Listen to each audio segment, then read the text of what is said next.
नमस्कार मित्रों। पिछले भाग 11 में हम लोगों ने बीएनएसएस के सेक्शन 116 के बारे में चर्चा किया था कि न्यायालय किस तरह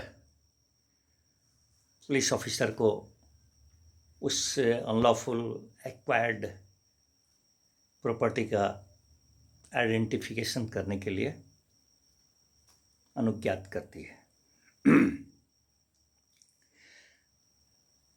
अब हम लोग आज बीएनएसएस का सेक्शन 117 के बारे में चर्चा करेंगे। ये 117 क्या कहती है? 117 कहती है कि जब पुलिस ऑफिसर को न्यायालय के द्वारा ये आदेश दे दिया जाता है कि वह किसी इस तरह का unlawful acquired property which is the proceeds of crime derived from any offense, उसका आइडेंटिफिकेशन करे और वो पुलिस ऑफिसर उसमें जुट जाते हैं तो पुलिस ऑफिसर उसका पता लगाते हैं। ऐसे संपत्ति का वो कोई वस्तु भी हो सकता है, कोई कागजात हो सकता है, कोई वित्तीय संस्थान का लेखा जोखा अकाउंट्स रजिस्टर हो सकता है, कोई जंगम मूवेबल इमूवेबल टेंजिबल इनटेंजिबल मूर्त अमूर्त संपत्ति हो सकता है। यहाँ तक कि वो जांच इन्वेस्टिगेशन के दौरान उसे जांच और सर्वे और इन्वेस्टिगेशन का भी पावर 116 में दिया गया था। तो इसके दौरान जब उन्हें कोई स्थान, कोई उससे रेलिवेंट व्यक्ति, सब चीज़ का पता चलता है तो संपत्ति का पहचान हो जाती है।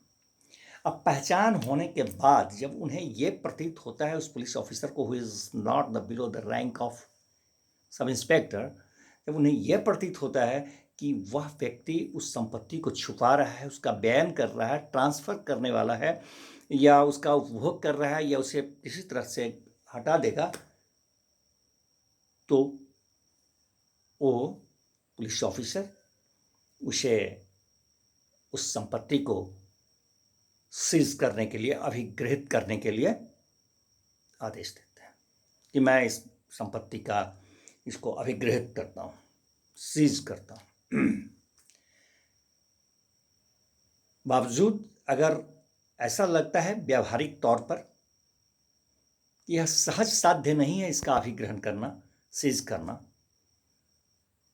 लुक्स नॉट सो प्रैक्टेबल कि इसका अभिग्रहण कैसे कर किया जाए, उन्हें प्रैक्टेबल अगर यह व्यावहारिक नहीं लगता है तो वो पुलिस ऑफिसर ये उस वस्तु का कुर्की करते हैं, कुर्की का आदेश देते हैं।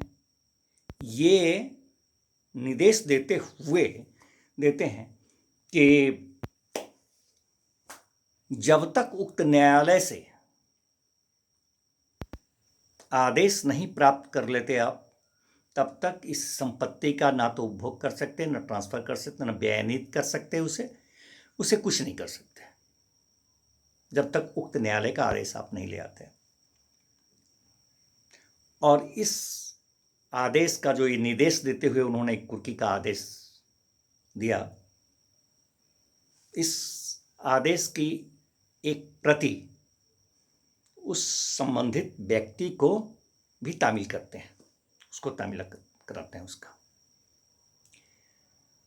परंतु ये आदेश जब तक न्यायालय का कन्फर्मेशन नहीं हो जाता, 1 महीने के अंदर, विदिन 30 डेज, जब तक न्यायालय इसे कन्फर्म नहीं कर देती इस उक्त आदेश को, ये आदेश अप्रभावी रहता है। तो इस तरह से सेक्शन 116 में जो न्यायालय के द्वारा आदेश दिया गया था, पहचान कीजिए और उसका तो इन्वेस्टिगेट कीजिए जो किसी वस्तु का, तो उसका पालन करते हुए 117 में ये बात होती है। अब जब उसको अभिगृहित किया जाता है, सीज किया जाता है 117 में, और आगामी सेक्शन जिस पर हम चर्चा करेंगे वो सेक्शन 120 होगा, जिसमें एक्स पार्टे होता है। तो उस तरह से जो संपत्ति होगा, तो सेक्शन 118 में बीएनएसएस के सेक्शन 118 में न्यायालय जिस क्षेत्र का वह संपत्ति है उस क्षेत्र के समाहर्ता महोदय को उसका प्रशासक अथवा समाहर्ता महोदय के द्वारा यदि किसी का नाम दिया जाता है, किसी को नामित किया जाता है, तो उसको वह उस संपत्ति का बतौर प्रशासक न्यायालय नियुक्त करती है।